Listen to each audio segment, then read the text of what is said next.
FITA, una América en perspectiva, y 8 de julio 2011. Y acabamos de ver el estado comparativo en matemáticas de niños de cuarto grado en cuanto a blancos, negros, latinos, amerindios. Y ahora vamos a ver que la disparidad aumenta con la edad. En el mismo año de 2009, los estudiantes negros de octavo grado, estamos en el mismo año, pero en vez de cuarto grado, octavo grado. Los negros de octavo grado tuvieron puntuaciones por promedio de 32 puntos inferiores a los de los estudiantes blancos. Las puntuaciones de los estudiantes hispanos fueron por promedio 26 puntos inferiores a los de los estudiantes blancos. Adicionalmente, mientras que un 17% de los alumnos blancos de octavo grado rindieron por debajo del nivel básico, esto contrasta con un 50% de los estudiantes negros, un 43% de los hispanos y un 44% de los amerindios y reprobaron el nivel básico en el mismo test nacional. Gráfica 9. Ahí tiene que ver mucho la edad también, ¿no? ¿Chove qué edad tendrán en octavo? ¿12 años o 14, no? 13. Ya están más rebeldes a sus padres, ¿no? Menos autoridad de los padres, las mamás ya les prestan menos atención para hacer las tareas o para estudiar o para dedicarles tiempo. Bueno, todo es parte. O sea, por supuesto, a esa edad que están más rebeldes, si tienen menos por cuestiones de estatus socioeconómico, mamá y papá no están, pues claro que les va a impactar, todo les va a impactar. De hecho ya andan en la calle a esa edad, ¿no? Ahí se juntan con los del barrio. Pero aquí la cuestión sería de lo que veníamos analizando hace un momento. Si el comportamiento, los resultados del aprendizaje de ellos son inferiores debido a toda la cadena, o sea, a la carga que traen ellos, o sea, ¿a qué hora se van a emparejar? ¿O a qué hora nos vamos a emparejar? Porque, o sea, ya, aunque él no salga de su casa, ahí mismo viene la consecuencia. Que a lo mejor no tiene la mejor televisión, no tiene comida, un montón de aspectos iguales materiales que le están dando en la torre.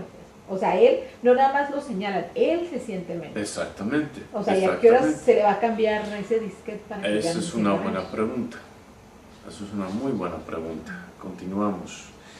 En el 2007, en un test nacional de evaluación de lectura, negros, hispanos y amerindios también demostraron niveles deficientes de habilidades de lectura relativos a los blancos, obteniendo puntuaciones con promedio de 27, 25 y 28 puntos menos que los alumnos blancos de cuarto grado. Estamos viendo lectura ahora respectivamente. Y para octavo grado, 27, 25 y 25 puntos menos también. Estas diferencias entre niveles de rendimiento infantiles en la educación continúa a través de la adultez. Estadísticas de 2008 revelan que las poblaciones negras e hispanas obtienen un porcentaje significativamente menor, entre 25 y 75%, de graduados universitarios en las categorías de títulos de licenciatura, bachelor's degree, maestrías y títulos profesionales, psicólogos, médicos, dentistas, etc., y doctorado con respecto a los blancos. Gráfica 10, vemos la desproporción. La disparidad de niveles educativos se refleja igualmente en niveles de ingresos inferiores para negros e hispanos con respecto a blancos. En el 2006, solamente un 11.3% de los grupos familiares blancos tenían ingresos igual o menores de $15,000 anuales, mientras que un 24.4% de los grupos familiares negros y un 16.6% de los hispanos entraban en la misma categoría. Similarmente, un 32% de los grupos familiares blancos ganaban $75,000 o más. Solamente un 16.8% de los negros y un 19.4% de los hispanos estaban en esa categoría. Vemos mayores porcentajes de negros y latinos en la pobreza y mucho menos comparado a los blancos en el sector de $75.000 o más. Mientras que la media de ingresos de los grupos familiares en el año 2006 fue de $50.673 para blancos, negros eran $31.969, 31.969 y 37.181 respectivamente para negros y latinos. Okay. Todo eso, por supuesto, luego va a impactar, a sus hijos en la siguiente generación, en cuanto a oportunidades, etcétera, etcétera. Y el ciclo se mantiene. Vemos aquí en la página 32, la gráfica 11, porcentaje de individuos con grados académicos de Estados Unidos por raza. Okay.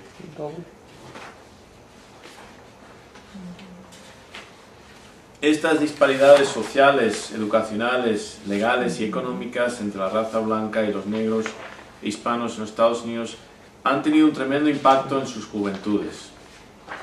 El encarcelamiento de padres de familia, la criminalización de las minorías de color mediante la campaña selectiva de aplicación de leyes antidroga, ahí es donde vemos cómo se cierra este ciclo, la pobreza educacional, etc., no ha sino diezmado la juventud de estas culturas, creando una cultura juvenil de adoración al pandillero, al criminal, al narcotraficante, que se observa en sus ídolos musicales, raperos, ex narcotraficantes, pandilleros, su forma de vestir, peinados, jerga, hasta sus juegos electrónicos como Grand Theft Auto.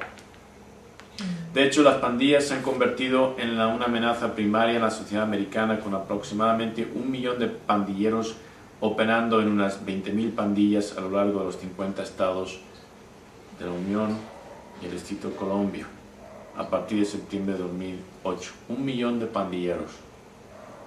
Okay. De este millón de miembros, un 40% son juveniles, okay, adolescentes. Los hispanos y los negros están desproporcionadamente representados en esta categoría criminal. 47% son hispanos, 31% son negros, 13% son blancos, 7% son asiáticos y un 2% son otros. Gráfica 16. ¿Okay? Y ahí vemos el resultado social de todos estos factores y factores históricos. Lo que estas e innumerables otras estadísticas raciales y étnicas demuestran es que la población negra y hispana se enfrentan con tremendas desventajas en casi todas las dimensiones de la sociedad americana. La situación actual de opresión económica, social, educativa y legal de las minorías de color no debería ser sorprendente. Hasta tiempos recientes de la historia de la mayoría, sino es que en todas las minorías de color de Estados Unidos ha consistido en una acumulación de experiencias traumáticas resultantes de la tremenda violencia y deshumanización a la cual estuvieron continuamente sometidas por parte de la población angloamericana dominante. Acciones con frecuencia avaladas, si es que no promovidas, por las leyes y las decisiones de las Cortes, incluyendo la Corte Suprema de los Estados Unidos. ¿Okay? Las estadísticas reflejan una realidad. La historia nos explica los procesos que nos han llevado a esa realidad.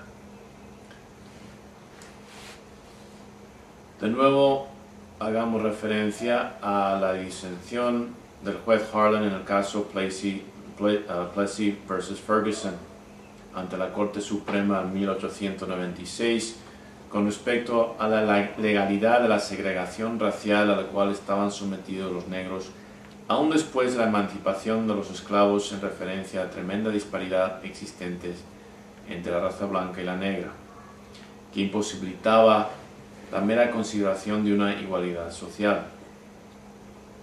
dijo, esta cuestión no queda atendida por la sugerencia que la igualdad social no pueda existir entre la raza blanca y la negra en este país. Una continuación del texto anterior. ¿Okay?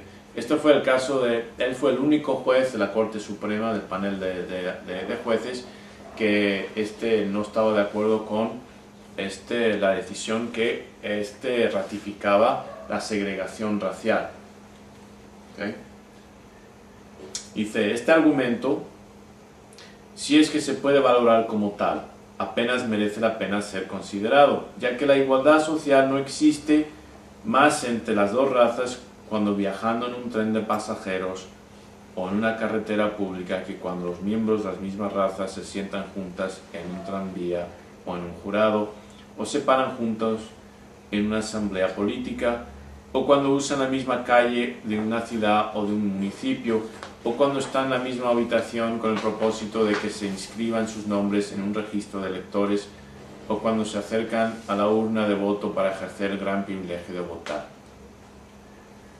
Como las estadísticas contemporáneas demuestran, poco ha cambiado en la realidad americana para el hombre de color, tanto así que las palabras del juez Harlan en su declaración de disensión en 1896 contra la mayoría de jueces de la Corte Suprema de los Estados Unidos que dictaminaron a favor de la segregación racial, se aplica de igual manera en América del 2010 que hace 114 años. Cuando la misma ley se aplica de forma parcializada, cuando acceso a la ley requiere estatus social, igualdad ante la ley no puede existir entre aquellos que se desenvuelven en esferas dispares de educación, de poder social y económicamente inferiores. Comentarios. Tiene mucho que ver el poder social, económico. Por supuesto. Caballero, don dinero, siempre, siempre. Así seas, del color que seas, igual y nadie sabe si no sabes leer y escribir, pero si tienes mucho poder, todo el mundo te conoce, luego sale todo el mundo tu pariente, todo el mundo quiere hacerte favores, quedar bien contigo. Tú mencionaste el hasta caso bonito te ven. Tú mencionaste el caso de O.J. Simpson. ¿Okay? Bueno, O.J. Simpson se gastó una fortuna de los mejores abogados imaginables en su defensa. 1. 2. El jurado ya estaba afectado por la proximidad histórica de la situación con Rodney King. ¿Okay? Y otra cosa, uno de los policías investigadores del caso era un miembro del partido neonazi americano y resultó que él había implantado y manipulado pruebas sustanciales en el caso a propósito para inculpar a O.J. Simpson. Por supuesto, todo el mundo sabe que O.J. Simpson fue culpable. Ahora, dado que hasta un policía racista, miembro de una organización racista, había tenido la libertad de manipular evidencia, de nuevo nos encontrábamos ante el racismo americano.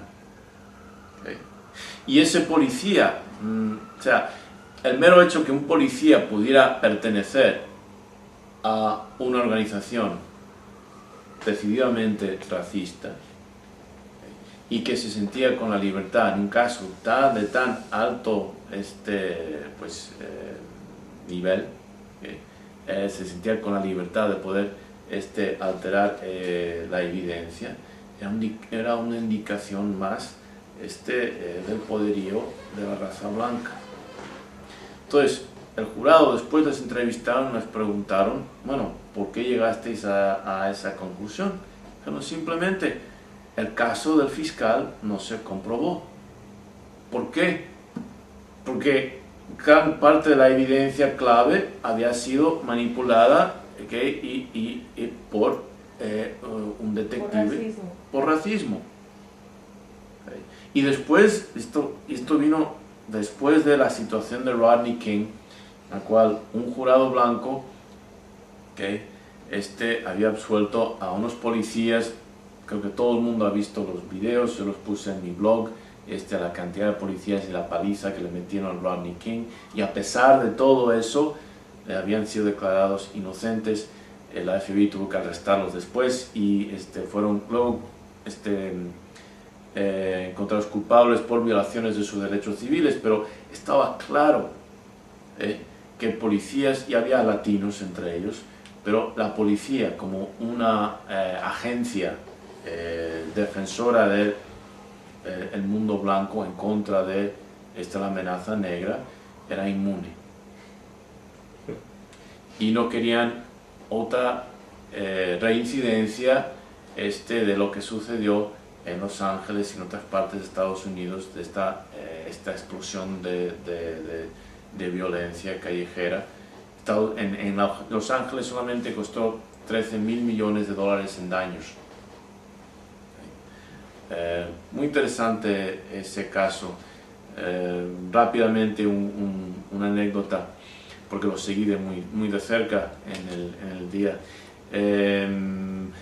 Policías estaban arrestando a personas y encontraron a dos individuos que iban conduciendo y tenían cócteles Molotov o material para fabricar cócteles Molotov en su carro.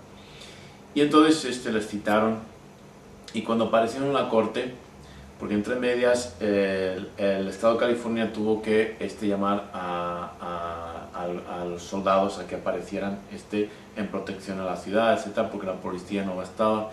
Y entonces los soldados aparecieron en la corte con su...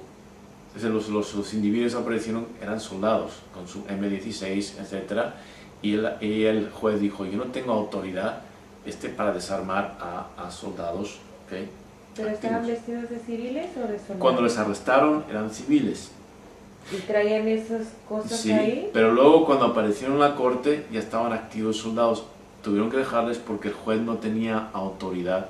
El punto es uno de los temores más grandes que comenzó bajo la presidencia de Ronald Reagan era el escenario de, en el caso de disturbios raciales o en el caso de una guerra racial en los Estados Unidos, hay una desproporción de negros y latinos que por necesidades socioeconómicas entran en las fuerzas militares. ¿Okay? Y se temía que, pues, ¿quiénes iba a proteger? Se voltearan. Exacto. Y eso estamos hablando de los 80s. Vemos millón de pandilleros, etcétera, y desproporcionadamente son de las minorías. ¿Por qué son de las minorías? Que es el legado de una situación de injusticia que lleva a las personas a la supervivencia, ¿okay? Como sea. Que no tienen oportunidades para trabajar. Y por supuesto, una vez que les quitas el voto y les desarrestas y les afectas de esa forma por esta aplicación injusta de estas leyes contra el narcotráfico, pues ¿qué opciones tienen? Van a la cárcel y ella es incubadora y las opciones que tienen ya están limitadas y les enfocas en eso. Los mandan a la escuela de delincuentes. Ok. Comentarios, ideas, preguntas. Nada. Ok. ¿Qué es el racismo? Es la siguiente parte de este ensayo, porque conviene entender exactamente de qué estamos tratando. Según las Naciones Unidas, es indistinguible el racismo de la discriminación étnica. Aparece en muchas formas en una sociedad. Puede encontrarse en la forma en la que un grupo racial es sistemáticamente y legalmente privado de sus oportunidades y de sus libertades otorgadas a otros, como fue característica de Sudáfrica bajo sus leyes de apartheid, o los Estados Unidos bajo el Jim Crow. El racismo se puede encontrar en la manera insidiosa en la que un grupo de personas es blanco, es decir, objetivo para las autoridades policíacas a través del perfilamiento racial, siendo victimizadas así por mayor escrutinio legal y sanción judicial más estricta. El racismo o la discriminación racial también acontece cuando uno o más grupos son comúnmente representados como teniendo cualidades inherentemente inferiores, despreciables y deshonrosas. Tal es el caso hoy en día a causa de los prejuicios ya inherentemente racistas y de los estereotipos que se forman de equivalencia entre los negros e hispanos como escoria narcotraficante, precisamente a raíz de la discriminación que se expresa en el arresto y encarcelamiento desproporcionado de negros e hispanos en el país. Entonces es un círculo vicioso. Los estereotipos les llevan a este perfilamiento racial. El perfilamiento racial llevan a más arrestos en desproporción y luego vamos a ver peores condenas más fuertes. ¿Okay? Entonces, esas estadísticas, esos resultados justifican el estereotipo, que a su vez lleva a perfilamiento racial. De hecho, hay una película, ¿no?, que se llama American Me, que creo que no es culpable el chico al que encarcelan y termina haciéndose todo un maestro de la delincuencia dentro de la cárcel. Sí, la vamos a ver, American Me, de mexicanos americanos. Otra forma de discriminación racial o étnica, incluso más insidiosa, se lleva a cabo cuando la herencia cultural étnica de un grupo se determina carente de valor y es metódicamente exterminada. Entre la década de 1870 y la década de 1930, 60 años, en los Estados Unidos, el gobierno de Estados Unidos llevó a cabo un operativo que sacaba a niños amerindios de sus tribus y hogares para internarlos en escuelas internas para civilizarlos o asimilarlos a la cultura angloamericana, desposeyéndoles de sus identidades lingüísticas y culturales. De hecho, la historia de la institucionalización del racismo en América es concurrente con la historia de la Corte Suprema. Durante 60 años sacaban a niños amerindios de sus tribus, de sus hogares, para que dejaran de ser indios, para que olvidaran sus costumbres, sus idiomas, sus tradiciones espirituales, etc. Eso se acabó prohibiendo por el impacto en esa cultura, violencia doméstica, alcoholismo, etc. Porque claro, no eran blancos, ni tampoco eran indios ya, no eran nada, no encajaban en ninguna parte. 60 años, 3 generaciones. No es difícil de ver cómo eso, pues, encima de ser una cultura completamente desposeída por la cultura angloamericana, que les quitó tierras, etcétera, etcétera. Y es una historia bien vergonzosa para los Estados Unidos. Se dice que uno de los grandes ejemplos de genocidio, junto con el Holocausto y el tráfico de esclavos, es el camino de las lágrimas, en las cuales la mitad de la nación Cherokee fue a marchas forzadas, forzada a ir a pie desde sus tierras ancestrales en Carolina del Norte, etc., a Oklahoma. Si veis en el mapa es casi la mitad de los Estados Unidos. Se perdió la mitad de la nación, la mitad murieron en el camino, ¿okay?, forzados por soldados, etc. Fue un caso en que la Corte Suprema ganaron su caso en la Corte Suprema, pero el presidente Andrew Jackson decidió que, que viniera el juez de la Corte Suprema a enforzar el dictamen que le iba a mandar al ejército de todas maneras. ¿Y como de cuántos seres humanos estamos hablando? No sé la cifra exacta. ¿Y ese no fue criticado como Hitler después cuando hizo el Holocausto? Bueno, porque digamos, es un ¿no? buen... Es lo mismo. Sí, me proporciona eso mismo, sí. Pero el problema es que ¿qué nación tiene la imagen de ser el defensor de la libertad, de la justicia, de los derechos. Él se vende así. Okay. Se promueve así. Okay. Y es muy diferente el poder relativo de la nación Cherokee en aquellos tiempos, sobre todo del judío en tiempos modernos. Tremendamente diferente. Modernos eran 10 años de diferencia, ¿no? Lo de Hitler fue en los 40, estamos hablando aquí de los 30. No. Esto fue en el 1800 y pico, lo de la Camino a las Lágrimas. No, estamos hablando de diferentes tiempos. Pero lo que estoy queriendo dar a entender o a explicar, y la observación es muy buena. A Estados Unidos no se le ha criticado de ser una nación genocida, a pesar de que la historia lo demuestra, pero es indispensable que las personas que están sometidas, ¿okay?, a estas tendencias del imperio, las entiendan, las reconozcan, las sepan. ¿Cuántas personas conocen el lado oscuro de América? Muy pocas.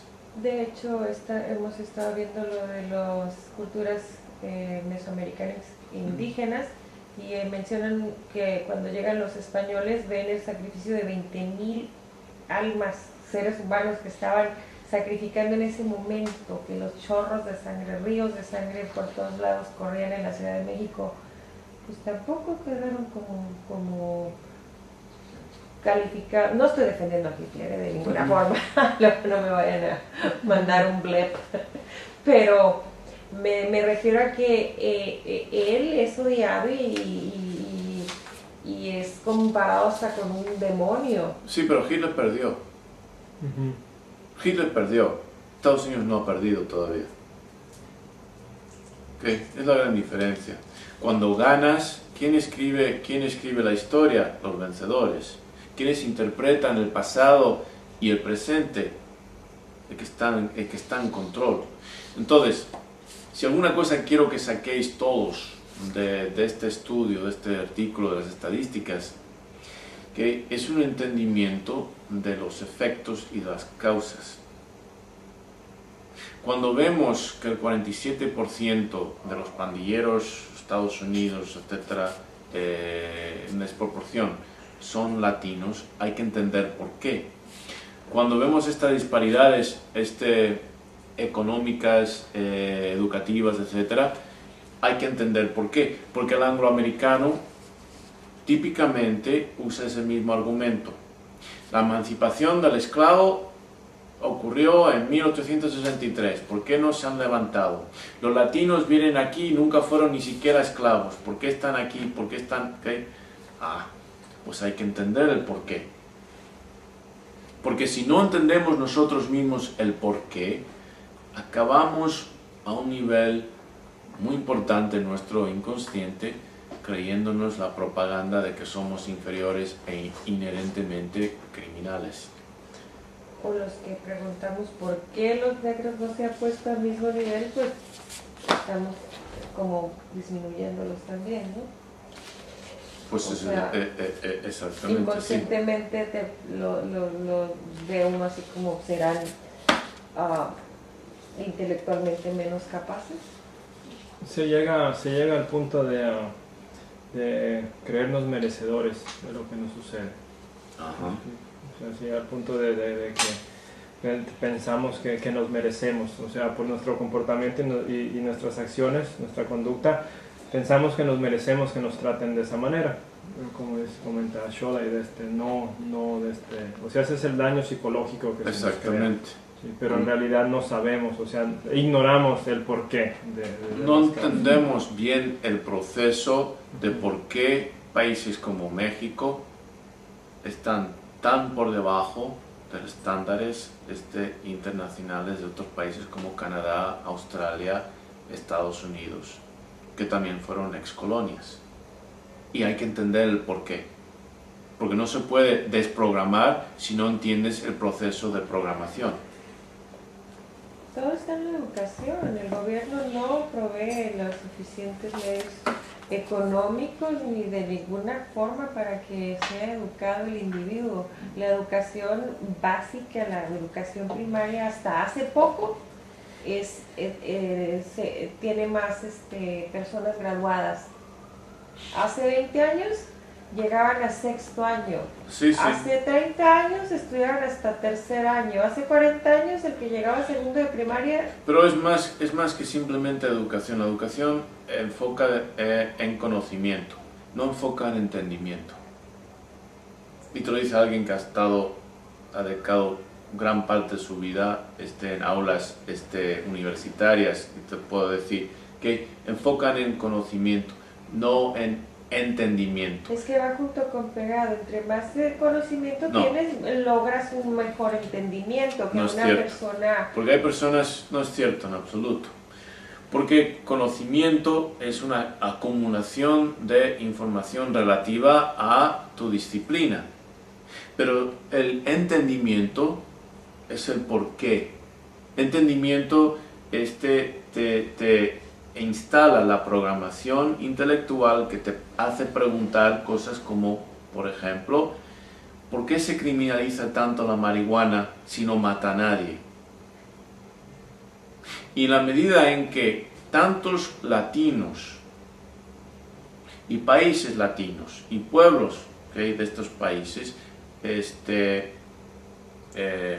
participan en estos programas de criminalización a esta actividad, nadie se ha preguntado ¿por qué? ¿Por qué? Si no mata a nadie, ¿por qué? ¿Por qué y quién es el que sufre más en la aplicación de estas leyes? ¿El angloamericano o el mexicano en México? ¿O el colombiano en Colombia? ¿O el guatemalteco en Guatemala? Etcétera, etcétera. Pues yo digo que deberían de castigar al consumidor y no al vendedor, ¿no? Y sí, ¿quiénes son los mayores consumidores? ¿Qué? Por tendencia cultural, el americano, 3 veces más que el resto del mundo. Y por números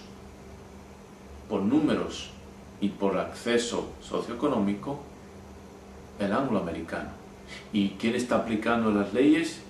¿Y quién tiene el poder político? ¿Se van a castigar ellos a sí mismos? Ni hablar. Como dijo de Klerk, que fue el último presidente del apartheid en Sudáfrica, dijo: yo no voy a negociarme fuera del poder. Cuando estaba lidiando con un Mandela, no voy a negociarme fuera del poder. Pero Mandela, la situación de Mandela era muy diferente. Era un africano en su país, muy consciente de su cultura, de sus tradiciones, de quién era.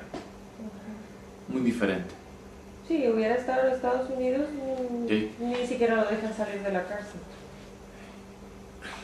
Vamos a ver rápidamente, porque quiero acabar ya con este artículo. Unas fechas, unos eventos políticos en los Estados Unidos que nos llevan desde el inicio. La primera importación legal de esclavos africanos en 1619 iniciaría una serie de eventos humanos que dejarían cicatrices endebles y vergonzosas en la sociedad americana y en su jurisprudencia.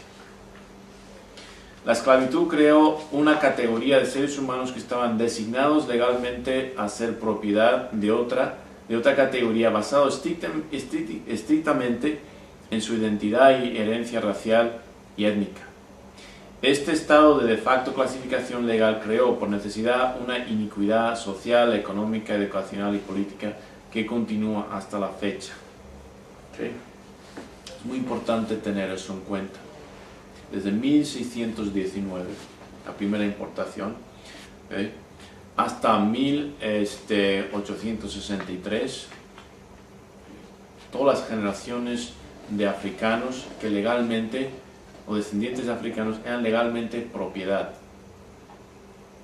lo cual significa que podían ser sometidos a cualquier trato que sus amos se quisieran aplicarles como propiedad. Si a mí me da la gana destruir esta estatua, es mía, porque es mi propiedad.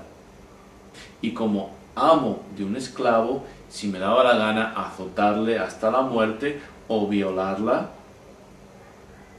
era mi decisión porque era mi propiedad. Es la deshumanización, ¿okay?, de generaciones de personas. Y ese estatus, ese estado, se grava psicológicamente y es muy difícil erradicar. Y después de 1863 todavía estaban las leyes de segregación que no se cambiaron hasta un siglo más tarde, ya después de haber nacido yo. Seguimos. Durante la Convención Constitucional de 1787, que comenzó en Filadelfia, estamos hablando de un siglo y pico más tarde, el segundo lunes de mayo de ese año, la esclavitud fue legalmente ratificada por la Constitución en una jugada política conocida como el Gran Compromiso. Una cuestión, bueno, aquí lo describe, para impedir que los dueños de las plantaciones esclavistas sureñas descarrilaran toda la empresa constitucional. La esclavitud estaría legalmente reconocida en 3 provisiones de la Constitución. 1. Los esclavos contarían bajo la Constitución como 3/5 partes de una persona. 3/5 partes de una persona. 2. Los estados norteños estarían obligados a regresar esclavos fugitivos. Obligados. Estamos hablando ya de una criminalización, ¿okay?, de la persona que no participara en la caza de esclavos furtivos. 3. El Congreso no podría prohibir la importación adicional de esclavos hasta el 1808. Así, el compromiso histórico legal entre la política, la economía y el racismo fue cementado en los mismos cimientos constitucionales del país. A partir de este momento, la historia de Estados Unidos demuestra que ningún tema desafiaría más su honor e integridad nacional como la cuestión de la esclavitud y su legado al racismo. Durante la convención, George Mason, un delegado de Virginia, proféticamente haría la siguiente admonición: todo amo de esclavos es nacido un tirano mezquino. Nos traen el juicio del cielo sobre el país. Puesto que las naciones no pueden ser premiadas o castigadas en la próxima vida, tienen que ser honestas. A través de una cadena inevitable de causas y efectos, la providencia castiga los pecados nacionales con calamidades nacionales. George Mason, agosto 22, 1787.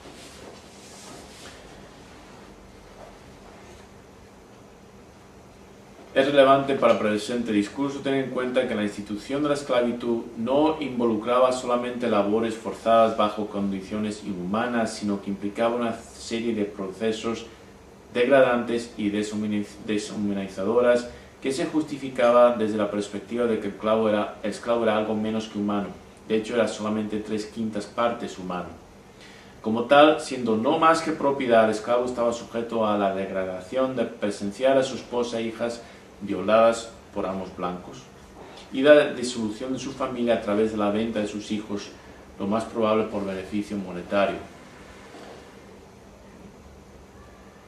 Además, igualmente relevante el argumento presente, el esclavo era desposeído de su propia identidad por la privación forzada de su herencia étnica y lingüística, la pérdida del lenguaje de origen o de la lengua materna, que se le llama a veces, era impuesta para evitar que los esclavos tuvieran interacciones con otros que hablaran su mismo idioma.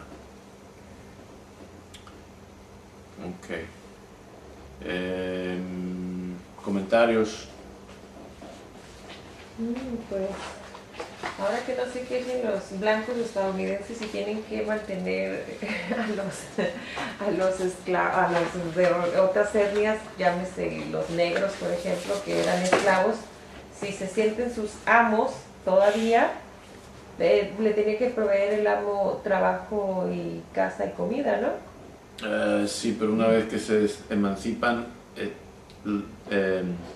lo que sucede es que ya no les tienen que proveer con casa y etcétera, pero entonces tienen instituyen unas leyes las cuales pues tenían que trabajar las tierras y si no eran removidas de ellas. O sea, las mismas tierras en las cuales estaban trabajando como esclavos, pero ahora sin este techo y sin comida garantizada. Un sueldo mínimo. Tienes un... Bueno, curiosamente eso que usted comenta, yo de que simplemente cómo la Corte Suprema ha ido marcando las leyes, o sea, cómo el racismo, la esclavitud y la Corte Suprema han ido de la mano en las bases y en la formación de la política de Estados Unidos y sus leyes también. O sea, no tendría que sorprendernos, ya leyendo todo este material, no tendría que sorprendernos lo que siguen haciendo. Y lo que en este momento ahora con cualquier de hijo de padres ilegales nacido en Estados Unidos no tiene ningún derecho a ser un ciudadano americano. O sea, simplemente se está repitiendo. El punto de esto es de concientizar a las personas, entender que los procesos que han llevado a la actualidad. No puedes entrar a mitad de una película y entender quién es el bueno y quién es el malo. ¿Okay? Tienes que ir al principio de la película y verla y entender, ok, esto explica. Estamos viendo los efectos, ¿okay? En las estadísticas anteriores, y ahora estamos volviendo atrás en que las causas de esos efectos, causas de decisiones legales en base a decisiones o conveniencias económicas que establecieron la cultura, la sociedad, valores, creencias. Por lo tanto, la esclavitud continúa en su necesidad de crear una población desmoralizada y servicial, destrozó a la vez la identidad étnica y lingüística del esclavo como su sentido de comunidad y de identidad familiar, creando de esta forma una clase de humanos deshumanizados por su enajenación cultural, social, familiar y psicológica. Exactamente el estado de Latinoamérica. Cuando vemos la disfunción familiar y social, cultural en Latinoamérica, estamos viendo mismo proceso, el mismo tipo de programa aplicado en los Estados Unidos al afroamericano. En un esfuerzo para evitar incidentes del tipo de la rebelión de Stonewall, del 9 de septiembre de 1739, en la que numerosos esclavos cerca de Charleston, en Carolina del Sur, se sublevaron y mataron a sus amos y quemaron sus plantaciones, leyes fueron decretadas para prevenir que los esclavos aprendieran a leer o escribir, promoviendo el analfabetismo y la ignorancia general como un instrumento de control social y psicológico. Y de pilón impuesta una religión cristiana en donde vivían muertos de miedo, temerosos a que no iban a tener la vida eterna. ¿Y quién es el protagonista? ¿Y quién es el protagonista de esa religión? ¿Un hombre blanco? Un hombre blanco. Ajá. O sea, se les instala el chip de que espiritualmente Su alma sus es amos, blanca. Dios es blanco, sus amos son blancos, por eso son los predilectos de Dios y por eso ellos, siendo negros, son inferiores. La afirmación de esclavos como propiedad legal fue firmemente sostenida por el resultado de varios dictámenes de la Corte Suprema de Estados Unidos, tal como el caso de Antílope. El Antílope fue un barco esclavo confiscado por una patrulla naval de los Estados Unidos en la costa de Georgia en 1825. El dueño del Antílope había arrendado barcos negreros españoles y portugueses y planificaba evitar el boicot estadounidense de la importación de esclavos llevado a cabo por el Congreso en 1808. Es decir, a partir de 1808 no se pueden importar más esclavos. Había que abastecerse con los esclavos, los descendientes de los esclavos ya existentes en las Américas. O sea, podían importar de Cuba o de otros lugares, eso sí, pero no de África, o sea, de una población ya esclava, eso sí, pero no de África. Como resultado, y bajo la ley americana, los esclavos en el barco esclavista eran hombres libres y deberían haberse devuelto a África. ¿Okay? Porque este individuo había heredado a estos barcos negreros ¿okay? Y estos eran individuos que venían de África, entonces no podían ser legalmente importados como esclavos. No obstante, dado que los gobiernos españoles y portugueses presentaron demandas para la recuperación de su propiedad robada,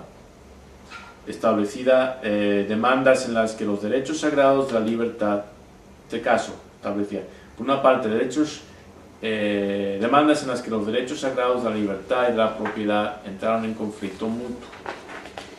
Conforme al dictamen de la Corte Suprema de Estados Unidos expresada en la opinión del presidente del Tribunal Supremo, juez John Marshall, el hecho de que la esclavitud sea contraria a la ley de la naturaleza no puede denegarse, pero las Cortes Federales tenían que reconocer el derecho de otra nación en ejercer el tráfico de esclavos, aun cuando las leyes de esa misma nación no permitan el tráfico. Su opinión acababa con: sigue que una embarcación extranjera ejerciendo en el tráfico de esclavos africanos, capturado en alta mar en tiempos de paz por un crucero americano y traído para adjudicación, será restaurado. Devolvieron a la esclavitud esos individuos. ¿Cómo? ¿Los hicieron esclavos? Sí, los devolvieron porque los españoles y los portugueses querían su mercancía. Y como mercancía tenían derecho a la recuperación de su mercancía. Ellos los esclavizaron. Sí, los volvieron como mercancía a España y a Portugal. Hasta ese punto, la Corte Suprema reconocía el estatus de mercancía a estos individuos de esta raza. De nada Y ya sería sé- su promulgación esa de 1808, ¿no? Pues simplemente Esclavos que aquí no o pueden esclavos traerlos allá, aquí, ajá. pero siguen siendo mercancía. Pero yo creo que ya no querían traer más esclavos porque sí iba a llegar un momento en que eran muchos y iba a haber una sublevación. Entre otras cosas, sí. Además ya tenían el derecho más o menos por esas fechas de entrar al ejército norteamericano, ¿no? Unos No, años después. más tarde y fue por... Como 20 años después. En el 63 y por desesperación. En 1842, otro caso ante la Corte Suprema de nuevo involucraría el secuestro de esclavos y el derecho de los dueños de recuperar su propiedad y afirmar el estatus subhumano de los esclavos negros. En Prigg versus Pensilvania, bajo la presidencia del juez Taney, la Corte Suprema de los Estados Unidos determinó que ningún estado puede establecer leyes que impedirían el derecho al amo a recuperar su propiedad legal, aun y si la forma en la cual esa propiedad fuera recuperada fuera ilegal, y aunque la esclavitud en ese estado fuese igualmente ilegal. O sea, no importa que tuvieran que romper la ley para recuperar el esclavo, y no importa que lo recuperaran de un lugar en el cual la esclavitud fuera abolida. El derecho a la propiedad en un imperio capitalista está por encima de todo, y ese es un punto clave o una piedra de toque de la jurisprudencia americana, la importancia de la mercancía, el valor de la mercancía, de la propiedad privada. En 1850, el Congreso de Estados Unidos pasó el Acta de Esclavos Fugitivos de 1850 como parte del compromiso de 1850. Fue un intento de mantener al país intacto al otorgarle concesiones a los estados esclavistas. Frederick Douglass, un ex esclavo autodidacta y que se convertiría en un gran reformador social, escritor y orador antiesclavista, y el afroamericano más destacado de su época, dijo que esta ley fue diseñada para involucrar al norte en la complicidad con la esclavitud. La nueva legislación eliminaba el debido proceso para aquellos acusados de fugitivos y aumentaba la penalidad para aquellos que se secundaban e instigaban a aquellos buscando su libertad del legal pero inmoral cautiverio. La ley también convirtió en un crimen federal para cualquier ciudadano que se negara en la captura de un esclavo negro. Permitía que cualquier demandante de un fugitivo ponerle a él o a ella en una custodia sin una orden judicial, juicio o audiencia. Por consecuencia, muchos negros libres fueron secuestrados y vendidos en esclavitud. entendéis el impacto. De pronto, la ley, en todos sus aspectos, se vuelve complícito en la recuperación de esclavos, de alegados esclavos. O sea, simplemente tenían que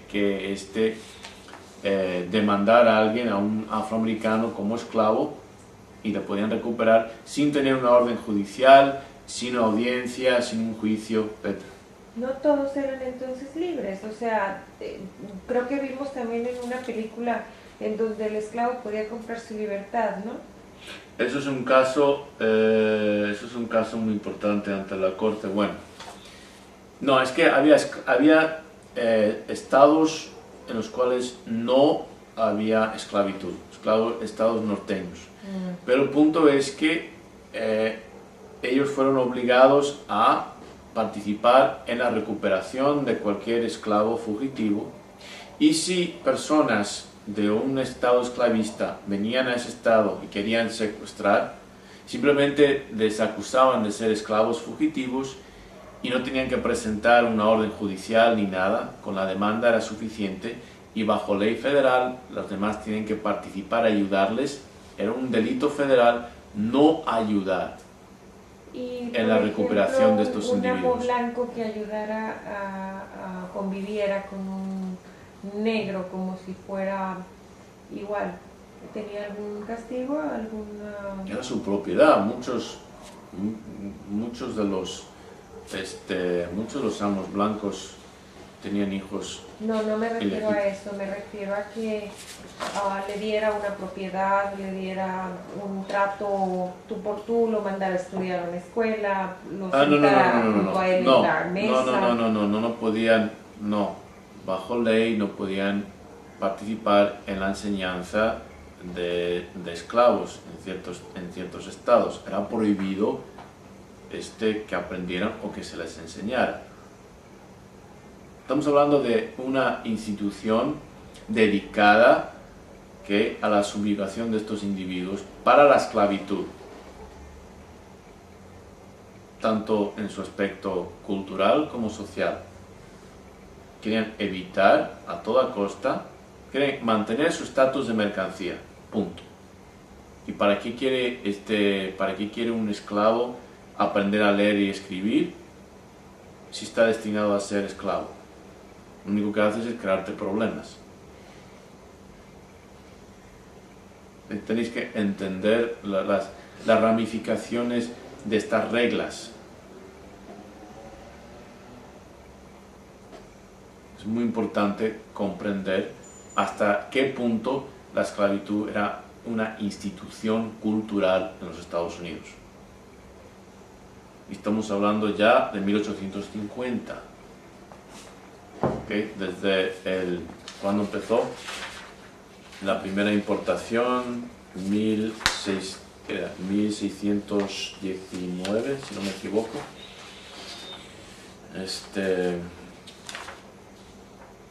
Exacto, 1619. 231 años más tarde. ¿Cuántas generaciones? Entonces tenemos una jurisprudencia dedicada a mantener al afroamericano como esclavo. ¿Y en América del Sur también había esclavitud? Sí, pero... En África hay gente, en Brasil hay gente igual. Pues sí, pero la esclavitud fuera de Estados Unidos nada se compara a la esclavitud del americano. El anglosajón es mucho más disciplinado y metódico en todo lo que hace, incluyendo la esclavitud. El portugués y el español pues no era remotamente tan riguroso en cualquier cosa, o sea, y mucho menos en la esclavitud. Por eso a lo mejor, por ejemplo, en Brasil la colonia ya no es lo que domina. En Brasil es una situación muy interesante porque la corona portuguesa, de hecho, durante un tiempo salió de Portugal, se estableció en Brasil, la corona imperial portuguesa durante un tiempo. Bueno, continuemos. luego tendremos ocasión de ver el proceso de colonización, pero el punto aquí es comprender.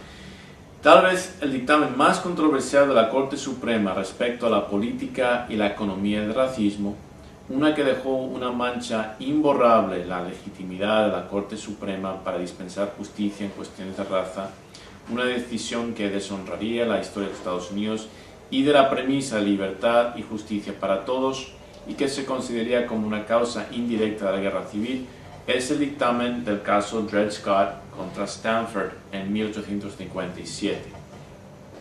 La decisión de la Corte Suprema fue afirmar que ninguna persona negra, libre o no, era un ciudadano de los Estados Unidos y por lo tanto no tiene los derechos de protección bajo la Constitución. El juez Taney además enfatizó que los negros eran seres de orden inferior sin ningún derecho que el hombre blanco estaba obligado a respetar. No importara que no fueran esclavos, que habían nacido como hombres libres, no tenían derechos de ciudadanía.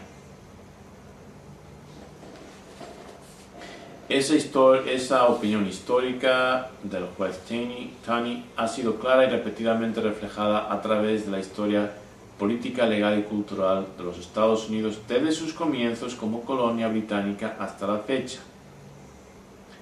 Vemos, por ejemplo, en 1992 la situación de Rodney King. El mundo estaba sin palabras cuando el jurado blanco absolvió a esos policías después de la clara evidencia de abuso de poder ejercido por ellos, la paliza que le dieron. Pero claro, el mundo no entendía esta historia. Y ahora podemos entender mejor la desproporción de paros y cateos, registros por parte de la policía americana en Nueva York. ¿Okay? Es una institución cultural en la cual les es prácticamente imposible aplicar las leyes de una forma justa y equitativa. Estamos, que quedan 5 minutos. Quiero cerrar con esta sesión de una forma ya concluyente. Quiero terminar. Podéis leer el resto del artículo. Simplemente no está terminado, pero el punto era daros una introducción rápida, esquemática de decisiones legales y su importancia social y económica que los resultados se convierten en una institución cultural. Y vemos los efectos en las estadísticas vigentes. Y por supuesto que todas las Américas, el resto de las Américas, México inclusive, es el resultado de un proceso muy similar. Si queremos entender por qué Latinoamérica, el tercer mundo, por qué no se consigue levantar,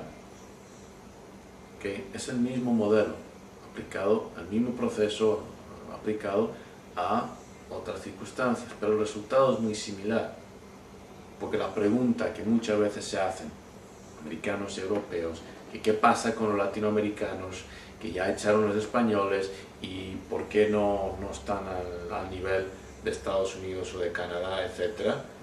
Pues la respuesta no se puede dar en pocas palabras. Es una respuesta que involucra antecedentes históricos y realidades sociales y culturales. ¿Comentarios, preguntas, ideas? Un comentario. Pues al que tenga pretensiones, algún hispano que tenga pretensiones políticas, sobre todo de llegar a la presidencia de Estados Unidos, pues creo que le tengo muy malas noticias. Porque entonces sería un inconveniente muy grande que un mexicano, por ejemplo, mexicoamericano, llegara a ser presidente de Estados Unidos, porque iba a ser muy condescendiente con los latinos en Estados Unidos y con México directamente, y ya no iba a ser México un proveedor de recursos, de mano de obra, de muchas cosas para lo que es, como le dices tú, el gran imperio. Estamos en una situación, Estados Unidos, diría Malcolm X, the chickens are coming home to roost, es decir, las gallinas vuelven, están volviendo al corral. Pero como diría mi mamá, que sería darle alas a los alacranes, o sea, pones un mexicano y las leyes iban a ser menos, ¿cómo se puede decir?, más parciales hacia el latino. Nadie llega a la Casa Blanca sin una serie tremenda de compromisos, y no importa el color que tenga. Que el presidente de los Estados Unidos, que es verde. Pues sí. Okay. Pero la situación de los Estados Unidos ahora mismo es tremendamente precaria, porque ha creado una población de personas, un tercer mundo, dentro de su primer mundo, que le era necesaria para precisamente elevarse a ese nivel del primer mundo. Pero ahora ya han querido, en diferentes ocasiones, ha querido mandar a los negros de vuelta a África, pero los necesita. Y a los mexicanos. Y a los mexicanos los necesita dentro para mantener su estatus. Pero la proliferación de estos individuos amenaza precisamente su estatus de privilegiados en su propio, entre comillas, país. ¿Qué hacer con ellos? Entre otras cosas, mi tesis aquí es que se les mantiene, se aplican leyes de forma que se les priva de su derecho a voto, ¿okay? Educación, y entonces se les mantiene en una situación, bueno, hasta la semana que viene. Qué rápido pasaron esos 5 minutos. ¿Ya? Ok. ¿Finito? ¿Ya?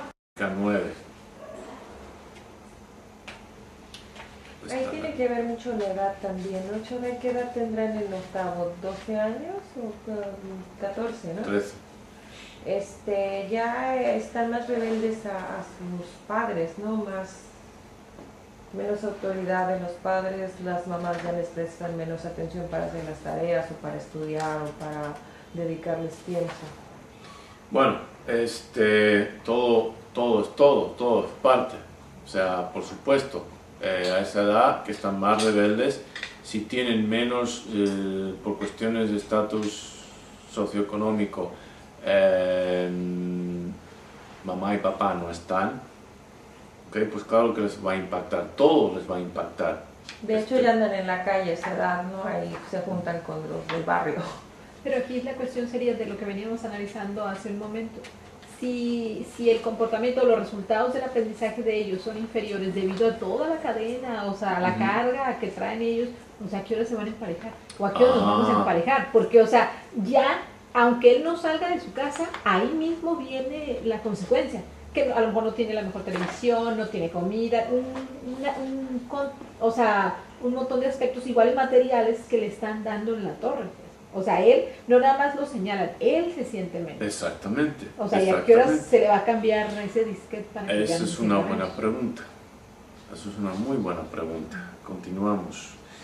En el 2007, en un test nacional de evaluación de lectura, negros, hispanos y amerindios también demostraron niveles deficientes de habilidades de lectura relativos a los blancos, obteniendo puntuaciones con promedio de 27, 25 y 28 puntos menos que los alumnos blancos de cuarto grado. Estamos viendo lectura ahora respectivamente. Y para octavo grado, 27, 25 y 25 puntos menos también. Estas diferencias entre niveles de rendimiento infantiles en la educación continúan a través de la adultez. Estadísticas de 2008 revelan que las poblaciones negras e hispanas obtienen un porcentaje significativamente menor, entre 25 y 75%, de graduados universitarios en las categorías de títulos de licenciatura, bachelor's degree, maestrías, menos ¿okay? Comparado a los blancos, en el sector de $75,000 o más. Mientras que la media de ingresos de los grupos familiares en el año 2006 fue de $50,673 para blancos, negros eran $31,969, 31.969 y 37.181 respectivamente para negros y latinos. ¿Okay? Todo eso, por supuesto, luego va a impactar, a sus hijos en la siguiente generación, en cuanto a oportunidades, etcétera, etcétera. Y el ciclo se mantiene. Vemos aquí en la página 32, la gráfica 11, porcentaje de individuos con grados académicos de Estados Unidos por raza.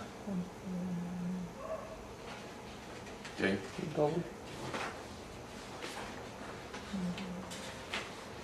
Estas disparidades sociales, educacionales y títulos profesionales, psicólogos, médicos, dentistas, etcétera, y doctorado con respecto a los blancos. Okay. Gráfica 10, vemos la desproporción. La disparidad de niveles educativos se refleja igualmente en niveles de ingresos inferiores para negros e hispanos con respecto a blancos. En el 2006, solamente un 11.3% de los grupos familiares blancos tenían ingresos igual o menores de $15,000 anuales, mientras que un 24.4% de los grupos familiares negros y un 16.6% de los hispanos entraban en la misma categoría. Similarmente, un 32% de los grupos familiares blancos ganaban $75,000 o más. Solamente un 16.8% de los negros y un 19.4% de los hispanos estaban en esa categoría. Okay. Vemos mayores porcentajes de negros y latinos en la pobreza y mucho menos fita de una América en perspectiva. Y 8 de julio 2011. Y acabamos de ver el estado comparativo en matemáticas de niños de cuarto grado en cuanto a blancos, negros, latinos, amerindios. Y ahora vamos a ver que la disparidad aumenta con la edad. En el mismo año de 2009, los estudiantes negros de octavo grado, ¿okay? Estamos en el mismo año, pero en vez de cuarto grado, octavo grado. Los negros de octavo grado obtuvieron puntuaciones por promedio de 32 puntos inferiores a los de los estudiantes blancos. Las puntuaciones de los estudiantes hispanos fueron por promedio 26 puntos inferiores a los de los estudiantes blancos. Adicionalmente, mientras que un 17% de los alumnos blancos de octavo grado rindieron por debajo del nivel básico, esto contrasta con un 50% de los estudiantes negros, un 43% de los hispanos y un 44% de los amerindios y reprobaron el nivel básico en el mismo test nacional. Gráfica